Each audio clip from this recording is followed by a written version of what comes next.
বিপ্লবটা কেন হয়েছিল? জুলাই আগস্টের বিপ্লবটা হয়েছিল ভারতীয় আগ্রাসন থেকে বাংলাদেশকে মুক্ত করার জন্য। আওয়ামী লীগ বা মুজিব শেখের পরিবার ছিল সেকেন্ডারি, কারণ মুজিব শেখ এবং হাসিনা শেখ এবং রেহানা শেখ এবং আওয়ামী লীগ এটাকে ভারত একটা টুলস হিসাবে ব্যবহার করেছে বাংলাদেশকে ধ্বংস করার জন্য। এই টুলসটা কারা? ভারত বাংলাদেশের 20 কোটি মানুষকে, দেশ হিসাবে বাংলাদেশের অস্তিত্বকে, দেশের 20 কোটি মানুষের অস্তিত্বকে বিলীন করার জন্য 4-5টা ইনস্ট্রুমেন্ট ভারত ব্যবহার করেছে। 4-5টা ইনস্ট্রুমেন্ট কি? নাম্বার 1 ইনস্ট্রুমেন্ট মুজিব শেখের পরিবার। নাম্বার 2 আওয়ামী লীগ নামধারী ভারতের কল্যাণকামী একটা রাজনৈতিক দল। নাম্বার 3 দেশের মুক্তিযুদ্ধ এবং মুক্তিযুদ্ধের চেতনা, এই সেন্টিমেন্টকে ন্যারেটিভ করে আমাদের ভিতরে বিভাজন তৈরি করে তারা এই কাজটা করেছে। আজকেরও যারা বলে মুক্তিযুদ্ধের চেতনা, এই সেন্টিমেন্টটাকে ব্যবহার করে দেশটাকে ওই পর্যায়ে নিয়ে গেছে। ওকে, জেনারেল ওয়াকার, তাহলে আপনারা আমাকে বলতে পারেন তাহলে general Waker he was not part of that Indian narrative. No, it was. General Waker তার সমগ্র আর্মি জীবনটাকে উৎসর্গ করেছে মুজিব শেখ পরিবারের কল্যাণের জন্য। আপনাদেরকে ঠান্ডা মাথায় আমি একটা কথা আমি বলি, এই অভিশপ্ত পরিবার মিন্স মুজিব শেখের পরিবার। এই অভিশপ্ত পরিবারের কোন মেয়েকে বিয়ে করেছে, আপনারা ওই মেয়ের সংসারের দিকে যদি আপনারা তাকিয়ে দেখেন এবং তাদের স্বামীর দিকে তাকিয়ে দেখেন, তারা এক একজন জীবন্ত লাশ। মুজিব শেখের পরিবারের সাথে কোনোভাবে যুক্ত এমন পরিবারের মেয়েকে যারা বিয়ে করেছে, ওই পুরুষগুলো একটা জীবন্ত লাশ। তারা যার জীবন্ত লাশ হয়ে হেঁটে বেড়াচ্ছে, বয়ে বেড়াচ্ছে, তাদের মাথায় ক্যান্সার ঢুকিয়ে দেয়া হয় বিছানায় ঘুমোতে গেলে, সকালে ঘুম থেকে উঠলে, যেভাবে করবে। জেনারেল ওয়াকার তার ঘরে বসে আছে একটা ক্যান্সার। তো জেনারেল ওয়াকার সারা জীবন উৎসর্গ করেছে মুজিব শেখের পরিবারের কল্যাণের জন্য।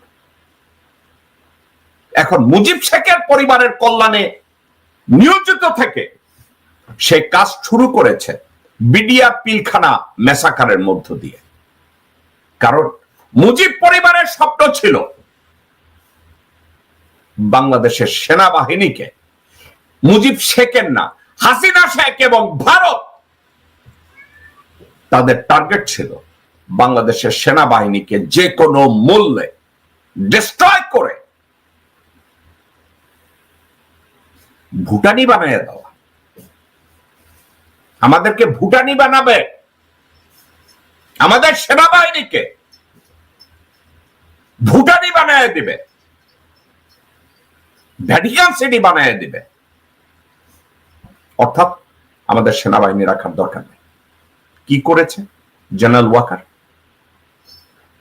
17 বেঙ্গল থেকে দায়িত্ব নেয়ার পর থেকে আজ অবধি সে যেখানে এই দায়িত্ব পালন করেছে, প্রত্যেকটা দায়িত্ব পালন করা কালে সে দেশদ্রোহিতা করেছে, সেনাবাহিনীর শৃঙ্খলা ভঙ্গ করেছে, দেশপ্রেমিক সশস্ত্র বাহিনীর মধ্যে ডিভিশন তৈরি করেছে।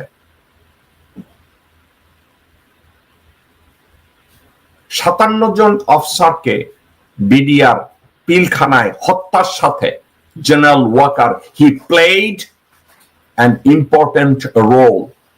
একটা কথা বলি, যে কোনো একটা স্পিওনাস টার্গেট, স্পিওনাস এজেন্সি অথবা যেটাকে বলে ইন্ডিয়ান ন্যাশনাল গার্ড এনএসজি, যারা বিডিআর পিলখানায় অংশগ্রহণ করেছিল, তাদের অ্যারাইভাল এবং ডিপার্চারকে সিকিউর করেছে জেনারেল ওয়াকার। এই শুরু করেছে মুজিব শেখের তাবেদারি।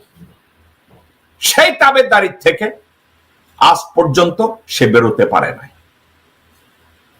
2 টাকার এক ক্যাপ্টেনকে 2 দিনে মেজর বানিয়ে 17 বেঙ্গলের কমান্ড দেওয়া হয় এবং ইচ্ছা করে ওই 17 বেঙ্গলে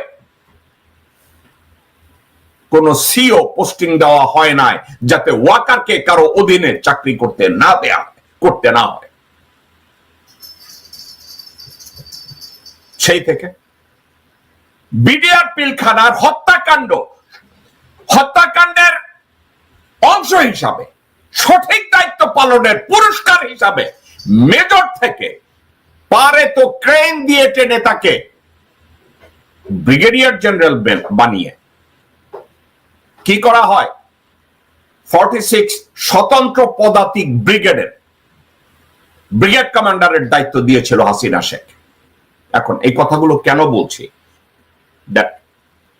জেনারেল ওয়াকার এবং শেখ পরিবার যা দেশের জন্য একটা ক্যান্সার, এবং general Waker by all means সেনাবাহিনীর জন্য একটা ক্যান্সার, বাংলাদেশের সশস্ত্র বাহিনীর জন্য একটা ক্যান্সার।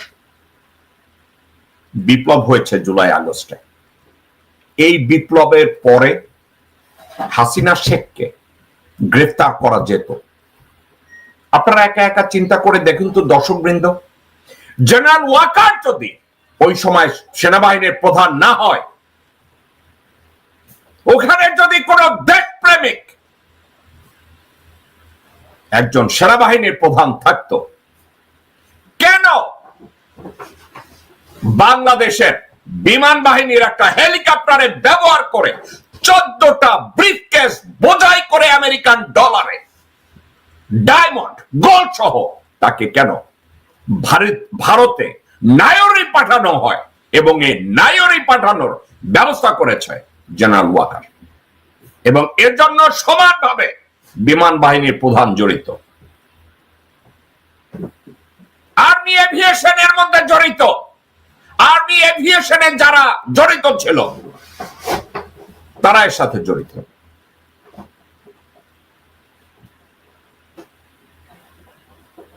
বিমান বাহিনীর প্রধানকে ব্যাপারে অ্যাকাউন্টেবল করা উচিত, এবং বিমান বাহিনীর প্রধানকে এ ব্যাপারে জবাবদিহির আওতায় তাকে আনতে হবে। এই কুত্তার বাচ্চাকেও ওয়াকারের সাথে উলঙ্গ করে এর জবাবদিহিতা চাওয়া হবে।